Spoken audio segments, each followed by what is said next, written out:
नमस्कार दोस्तों, आखिर महाभारत के किस योद्धा के रथ पर कौन से देवता का वास था? क्या कर्ण के रथ पर स्वयं महादेव का वास था?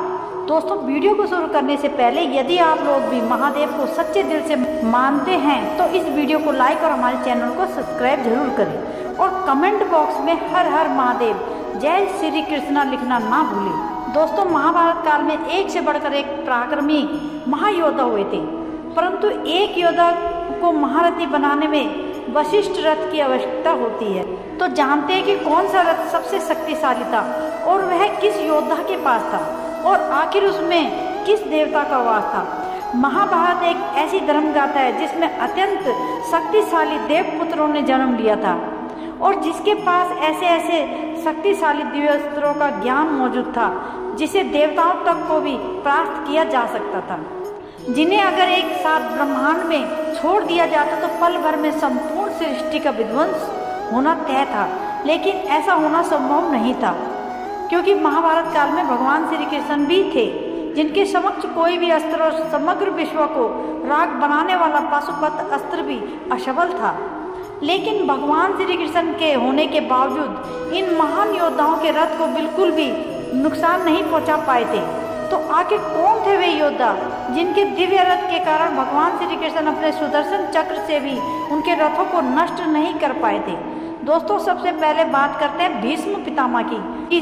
भीष्म पितामह के रथ पर इतना बल था जिसे किसी भी प्रकार से नष्ट नहीं किया जा सकता था। उनके रथ में इतनी शक्ति थी कि यदि भीष्म अपने रथ से नीचे उतरकर समर्पण भी ना करते तो उनकी मृत्यु बिल्कुल संभव नहीं थी। दोस्तों, भगवान श्री कृष्ण ने युद्ध के समय अर्जुन से बताया जितना सामर्थ्य भीष्म पितामह में है उतना ही सामर्थ्य उनके रथ के अश्व में है। उनके रथ को खींच रहे एक एक घोड़े में 22 हाथियों का बल है। यह सुनकर अर्जुन ने कहा, हे माधव, ऐसे तो हम पितामह को अपने किसी भी वहाँ से रोक नहीं सकते। तब भगवान श्री कृष्ण ने कहा, हे पार्थ, तुम उनकी चिंता ना करो, समय आने पर उन्हें परास्त होना ही पड़ेगा। और आगे जाकर भीष्म पितामह ने स्वयं पांडवों को बताया कि किस प्रकार उनकी मृत्यु हो सकती है। और उसके बाद अर्जुन ने स्वयं शिखंडी को ढाल बनाकर भीष्म पितामह को आत्मसमर्पण करने पर मजबूर कर दिया, जिसके परिणाम स्वरूप स्वयं भीष्म पितामह अपने रथ से उतरकर अपने सभी अस्त्र शस्त्रों को त्याग दिया। और उसके बाद स्वयं अर्जुन और सारे पांडवों ने मिलकर भीष्म पितामह को बाणों की सैया पर लिटा दिया। तो आइए अब बात करते हैं महाभारत के सबसे शक्तिशाली रथों में से एक, जो स्वयं भीष्म पितामह के रथ से भी अधिक शक्तिशाली था।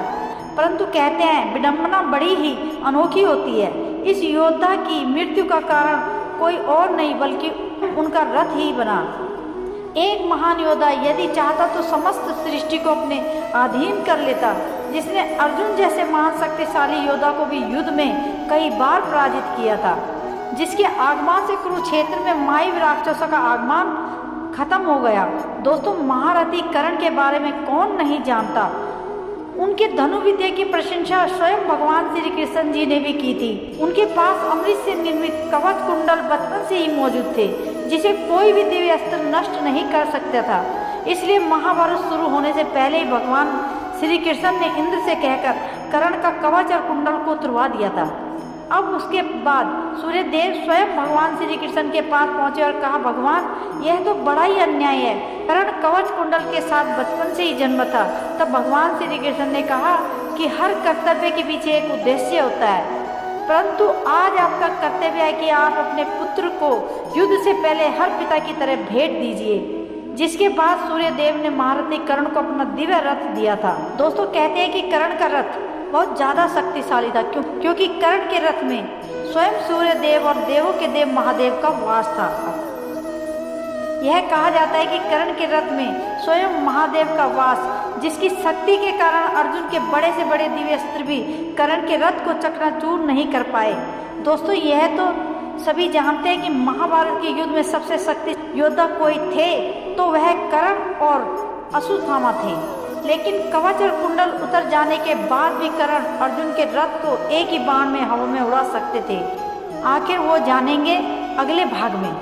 तो दोस्तों, अगर आपको वीडियो अच्छी लगी तो वीडियो को लाइक करें और कमेंट करके हमें ज़रूर बताएं कि आपको वीडियो कैसी लगी। और बेल आइकन को जरूर दबा दें ताकि अगला भाग जैसे ही आएगा तो उसका नोटिफिकेशन आपको सबसे पहले मिल सके। थैंक यू सो मच दोस्तों।